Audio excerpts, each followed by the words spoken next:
आज करिबा गरम गरम कोबी मंचूरियन से भी रेस्टोरेंट स्टाइल ले।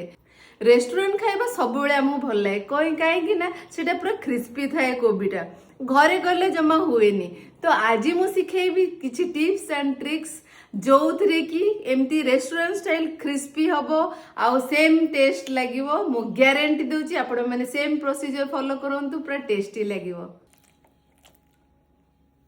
पूरा मजेदार हेची।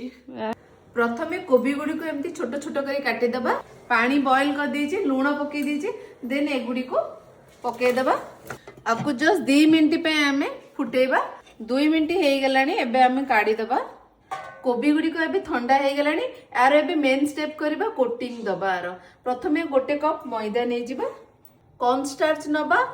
आ गोटे गोटे कप एमाउंट आपनकर कोबी को देखिकी आपण पकेबे मु अधिका नेछि बोली सेतिकी नल हाफ कटोरी पकेले भी चलिबो। गोलमरच गुंड गोटे चमच पकेबा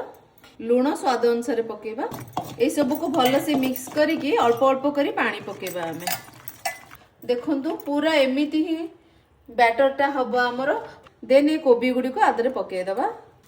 भल भाबरे एटा को पूरा आमे एइटा होची मेन स्टेप आरो कोटिंग टा ही मु टिके अल्प मैदा उपरू छिंचिले कहीं मत टे कम लगे आपण से अनुसार देखिकी देखु पूरा कोटिंग एटा जेमती हे जिवो सेमती देन ए कोबी गुडी को आमे गोटे गोटे करी पकेबा एबे आमे एमिति ही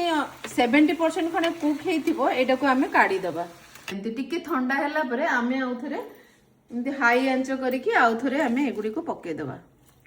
देखंतु हेई गलानी पूरा फ्राई एबे आमे एगुडी काढी दबा क्रिस्पीनेस ता केते अछि साउंड देखो क्रिस्पी अच्छे पैन रे में तेल बसैले सेथिरे किछि भुसणा पत्र पके एबे चॉप करथिबा रसुण को एबे पके दबा एबे किछि मु कंचा लंका और शिमला मिर्च को मु काटी देछि एथिरे पकेबा एबे एबे कटा हेतिबा पियाज पकेबा हल्का लूण एबे पके दबा पियाज टिके एमती बेसी भाजबानी जस्ट एमती टी क्रंचीनेस तार थिबो सेमिति भाजबा